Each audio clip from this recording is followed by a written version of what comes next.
I am going to be doing a video this time just on some additional selection techniques with keyframes. I have prepared a third image here. This is Pity, also by William Blake, and I've divided it up into a left arm, a right arm, a baby, and the background. And also, since I'm moving some arms around and I want to make sure that they stay kind of in line, I've left the original here in the background just for reference. Of course, I don't have to use it in my After Effects composition, but it's a nice way to make sure things line up, and I'll show you why that is maybe a little tricky. So here I've separated this. Now let me bring it into After Effects. Again, I can go to File, Import, File, and I'm going to select Pity. I'm going to make sure it's a composition, and I'm going to retain layer sizes and keep editable layer styles. So here I have the Pity composition.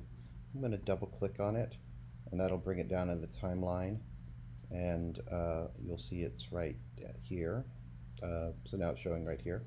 So what I'm going to do, you see we've got the left arm, the right arm, the baby, background, and the original. So what I want to do is I want these arms to rotate at their shoulders.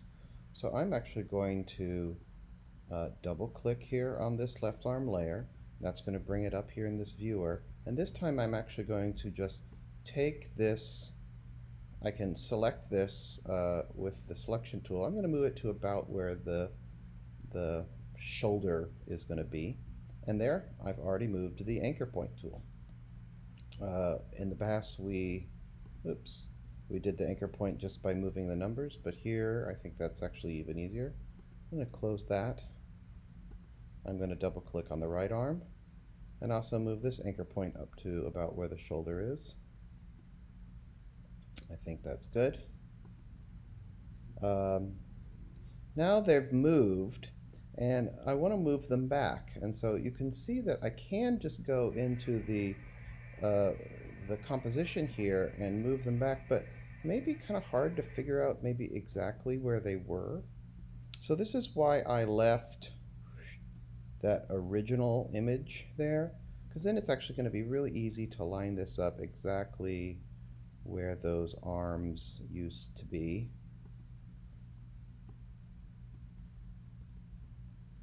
Oh, there's the other one. Let's try that again. Select that right arm, and that looks about good. I'm pretty much done with the original. I can hide it, but there I have my two arms. There's the baby, and there's the head. So I'm just going to show you in a way that as you're animating things, you can group layers, or not, it's not a formal group, but you can select different layers and different keyframes to speed up the animation process. So I'm going to select both the right arm and the left arm here, and since I want to deal with the rotation, I'm going to go ahead and just press R. That'll bring up rotation on both of them. And since I want them to rotate together, these are both selected, so I can actually, when I click on the little stopwatch of one of these, it's going to add a keyframe on both layers. So you can see, if you're doing some selection, you can cut your time in half. Now my intention here is to have the arms start out wide and then kind of catch the baby, and then have the arms go out wide again. So I've been doing every 3 seconds in the other ones, but I'm going to do something different this time. I'm going to move this to about, oh, well, that's not quite what I thought. I will just adjust this. This is a good thing to know. Notice my timeline is really long. It's 45 seconds. So what I'm going to do, I'm not going to redo the video. I'm actually going to show you this because I'll show you it again. I'm going to click on the composition up here on Pity, and I'm going to 2-finger click or right click, and I can bring up composition settings. If I bring up composition settings, this will be the original file, like the dialog box that you did when you started your new composition. And I'm going to change this 45 seconds to 15 seconds and say OK. Now the timeline is a little bit better. All right. So anyway, so these guys are still connected. Sorry for that detour.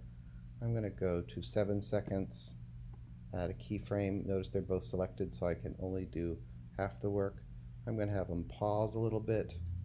So there's 8 seconds, add a keyframe, and at 15 seconds, add a keyframe. So now I've got these, since they're animating together, I actually kind of save time by group selecting them. Now, what I want these arms to do is I want them to start wide, and I want them to start in the same place. So what I can also do is I can select this keyframe, the beginning keyframe, and hold Shift and select the last keyframe. So here, only now the left arm is selected. These keyframes are selected.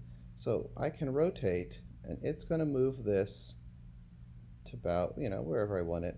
I don't like how it goes over her face, so I'm going to keep it kind of shallow like that. So like 32 degrees, maybe just 30 degrees. But now I've got both of these. Since I group selected them, I've been able to adjust them to the exact same place. So when I go through this, the arm will go in, and then the arm will go out right to where it was. And I can do the same thing with the other one. Select the first keyframe, select the last keyframe, and make this go out. I'll keep it about symmetrical. And so now these will go in and go out. So what I'm going to do also is I'm going to have the baby fly up to her. I'm going to keep the same keyframes, so I'm going to start right here. I'm going to do position. I'll hop forward on these. I'll add another keyframe. So the baby is moving with the arms. So now I have a keyframe with the baby that matches the others. And I'm going to do the same thing. I'm going to select the first one. I'm going to select the last one. And I'm going to take this position and have this baby go just right off screen. So now I've got the baby will fly up into mama's arms and then fall back down. Okay, so that's a quick little tutorial on some grouping and selection. It also completes my third moving illustration.